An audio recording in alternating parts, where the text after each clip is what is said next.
अखंड ज्योति जनवरी 2021। शीर्षक है वातावरण के विष को सोख लेते हैं पेड़ पौधे। वृक्षारोपण एक ऐसा तरीका है जिसके माध्यम से हम प्रकृति और पर्यावरण को विकृत होने से बचाने के साथ ही इनका संरक्षण कर सकते हैं। वर्तमान समय में प्रकृति और पर्यावरण के उपद्रवों से हम सभी परिचित हैं।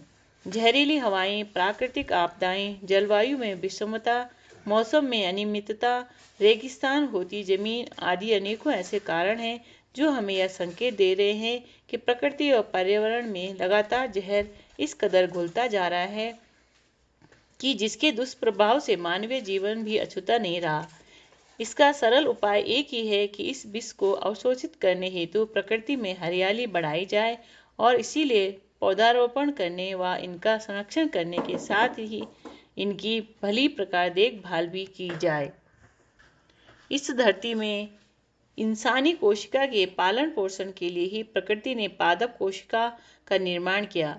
उद्देश्य यही था कि धरती पर पुष्पित पल्लवित होने में दोनों एक दूसरे के हमसफर व सहयोगी बने। इस सहजीवी संबंध की सहजता से दुनिया में खुशहाली और हरियाली बढ़ती गई, लेकिन कालांतर में इंसान ने लोभ की प्रवृत्ति के कारण हरियाली खत्म करना शुरू कर दिया। औद्योगिक युग आते ही यह संबंध दरकने लगा, जिसके कारण जो पौधे इंसानी विषाक्त उत्सर्जन को अपने में समाहित कर लेते थे, उनकी संख्या घटती चली गई और पौधों से मिलने वाले प्रत्यक्ष और अप्रत्यक्ष लाभ कम होते गए।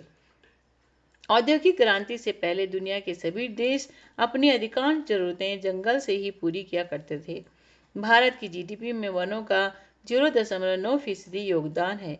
इनके माध्यम से ईंधन के लिए सालाना 12.8 करोड़ टन लकड़ी प्राप्त होती है। हर साल इनसे 4.1 करोड़ टन टिम्बर मिलता है। महुआ, शहद, चंदन, मशरूम तेल व अन्य औषधि पौधे भी जंगलों से ही प्राप्त होते हैं। पेड़ पौधों से हमें कई तरह के लाभ मिलते हैं, जैसे ये पेड़ पौधे खुद को कीटों से बचाने के लिए एक विशेष रसायन हवा में छोड़ते हैं जिसमें एंटीबैक्टीरियल तत्व मौजूद होते हैं।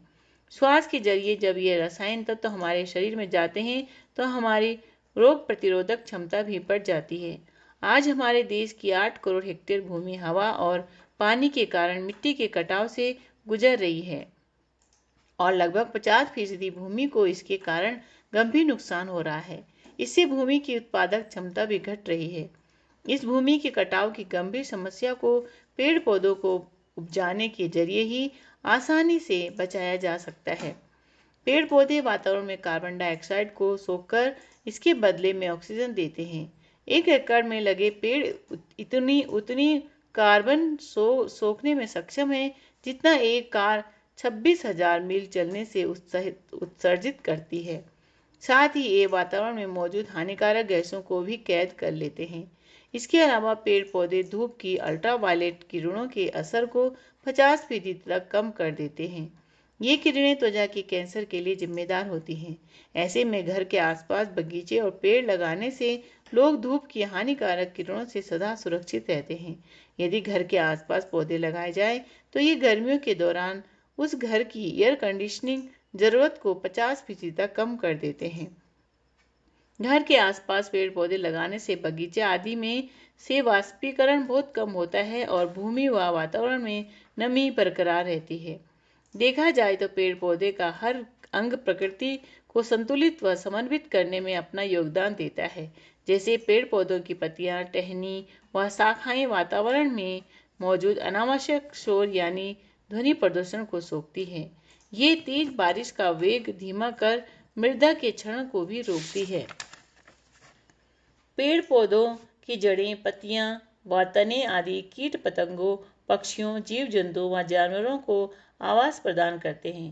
पेड़ पौधे की जड़ें मिट्टी के स्थिरीकरण द्वारा इसके क्षरण को भी रोकती हैं। इसकी पत्तियां वायु के हानिकारक तत्वों को छानने में सक्षम होती है। ये वातावरण को नम रखने में सहायक होती हैं और वाष्पोत्सर्जन प्रक्रिया के द्वारा वातावरण में प्राणवायु का उत्सर्जन करती हैं। हमारे देश में लगभग 6.4 लाख गांवों में से 2 लाख गांव जंगलों में या इनके आसपास बसते हैं। हमारे देश की लगभग 40 करोड़ आबादी प्रत्यक्ष या अप्रत्यक्ष रूप से बनी वनों पर निर्भर है। इनकी आय में वन उत्पादकों का 40 से 60% योगदान है। हमारे देश के वन व जंगल लगभग 27 करोड़ मवेशियों को चारा उपलब्ध कराते हैं। हालांकि इससे लगभग 78% जंगलों को नुकसान पहुंच रहा है और लगभग 18% जंगल पूरी तरह से प्रभावित हो रहे हैं। ये हर साल जानवरों के लिए 74.1 करोड़ टन चारा उपलब्ध कराते हैं। देखा जाए तो हमारे देश के लगभग 30 करोड़ आदिवासी एवं अन्य स्थानीय निवासी वनों पर अपनी आजीविका के लिए पूर्णतः निर्भर रहते हैं। पेड़ पौधों की महत्ता को जानकर ही हमारे समाज में पवित्र ग्रोव्स वन क्षेत्र की परिकल्पना विकसित हुई, जिसमें स्थानीय निवासियों की सहभागिता द्वारा अपने क्षेत्र में पवित्र वन क्षेत्र का संवर्धन एवं संरक्षण किया जाता है। ऐसे क्षेत्र में किसी भी प्रकार का आवागमन एवं प्राकृतिक संसाधनों का दोहन वर्जित है। यह सब इसीलिए संभव हो पाता है क्योंकि स्थानीय लोगों को पेड़ों एवं वनों से होने वाले पर्यावरण संरक्षण का समुचित ज्ञान रहता है। यह परिकल्पना हमारे देश में चिरकाल से चली आ रही है। देश के विभिन्न राज्यों में ये पवित्र वन क्षेत्र अलग अलग नामों से जाने जाते हैं, परंतु सबकी परिकल्पना में बड़ी समानता है। इतना ही नहीं, हिंदू धर्म में विभिन्न पेड़ पौधों जैसे पीपल, बरगद, आम, प्लास, मंदार आदि की पूजा भी की जाती है ताकि लोग इनके महत्व को समझें और इन्हें कम से कम नुकसान पहुंचाए जाए तथा इनके संवर्धन में समाज अपना विशेष योगदान देता रहे। अगर हम पौधों का गहराई से विश्लेषण करें तो इसमें मुख्यतः 2 श्रेणी के पौधे देखे जा सकते हैं। एक तो स्थानीय देशी पौधे और दूसरे बाहरी विदेशी पौधे। प्रायः हम विदेशी पौधों का महत्व व्यापारिक आवश्यकता हेतु बताते हैं, जैसे यूकेलिप्टस, ल्यूसीना, प्रोसोफिस, एकेलिया, लियोकेसिफेला, एकेसिया मिरांजी, पाइनस पेटूला, केसिया साइमिया आदि। इसके अलावा दूसरे प्रकार के विदेशी पौधे हैं वे हैं जो अन्य किसी माध्यम से देश में आए हैं। इनमें मुख्यतः लेंटाना, गाजर घास, वन तुलसी आदि हैं। लेकिन विभिन्न अध्ययनों से यह देखा गया है कि इन विदेशी पौधों के रोपण की वजह से हमारी जैव विविधता को बहुत हानि पहुंच रही है तथा स्थानीय लोगों की आजीविका में भी इन पौधों का सहयोग न के बराबर है। इसके विपरीत स्थानीय बहुउद्देशीय पौधों का रोपण करने से जंगलों पर निर्भर रहने वाले निवासियों की आजीविका में सहयोग मिलने के अतिरिक्त पर्यावरण पर भी इनका अनुकूल प्रभाव देखने को मिलता है। इसके अलावा स्थानीय पौधे इस क्षेत्र विशेष की जलवायु के हिसाब से स्वतः विकसित होते हैं और ये अपने साथ उगने वाले अन्य पादप प्रजातियों की वृद्धि में भी रुकावट नहीं डालते हैं, जिसके कारण स्थानीय जैव विविधता का संवर्धन लगातार होता रहता है। इन पौधों के रोपण से स्थानीय लोगों की दिन प्रतिदिन की जरूरतें पूरी होती है, जैसे मौसमी फल, चारा पत्ती, जलाऊ लकड़ी, दवाइयाँ, तेल इत्यादि। प्रख्यात पर्यावरणविद एवं चिपको आंदोलन के प्रेरणा स्रोत पद्म भूषण से विभूषित चंडी प्रसाद भट्ट एवं सुंदरलाल भोगड़ा भी इन स्थानीय पौधों के रोपण के लिए लोगों को प्रेरित करते हैं और इसके महत्व को बताते हैं। इनके अनुसार पहाड़ी क्षेत्रों में प्रायः बुरांज, अखरोट, चेस्टनट, खुबानी, नाशपाती, पांगर, अंजीर आदि के वृक्ष ज़्यादा से ज़्यादा संख्या में रोपित होने चाहिए। हमारे देश में पौधों का रोपण मुख्यतः दक्षिण पश्चिम मानसून यानी जून से सितंबर के दौरान किया जाता है। कई बार पौधों की उपयोगिता का स्थानीय लोगों की आवश्यकता द्वारा सही मूल्यांकन न होने पर गलत पौधे का रोपण कर लिया जाता है, जो कि पर्यावरण की दृष्टि से हानिकारक होने के साथ साथ स्थानीय निवासियों के लिए भी लाभकारी नहीं होता। इसलिए यह जरूरी है हम कि स्थानीय जलवायु एवं स्थानीय निवासियों की आवश्यकता के अनुरूप पौधारोपण करने हेतु पौधों का चयन करें ताकि उन्हें पेड़ पौधों से प्रत्यक्ष लाभ मिले और इसके कारण वे इनका संरक्षण करने की आवश्यकता को भी महसूस करें। हमारे देश ऐसा है जिसकी जलवायु में विविधता है और ऐसे में यह बहुत जरूरी है कि क्षेत्र विशेष की जलवायु में पनपने वाले स्थानीय देशी पौधों की हमें पहचान हो और उसी दृष्टि से उनका वहाँ पर पौधारोपण हो। उदाहरण के लिए सेब भारत के सबसे ठंडे व उत्तरी भाग हिमाचल प्रदेश में पैदा होता है और यहाँ से यह पूरे देश में वितरित किया जाता है। सेब कभी भी गर्म क्षेत्र में जैसे राजस्थान में पैदा नहीं किया जा सकता। यदि किसी तरह से यहाँ वहाँ उगाया भी जाए तो भी इसके फल में वह स्वाद नहीं होता है जो कि हिमालय की तलहटी में बसे हुए हिमाचल प्रदेश में उगे हुए सेब का होता है। इसी तरह से यदि इमली व श्रीफल नारियल की बात की जाए तो इसकी सबसे अधिक पैदावार दक्षिण भारत में होती है। अंगूर व संतरों के लिए महाराष्ट्र प्रसिद्ध है।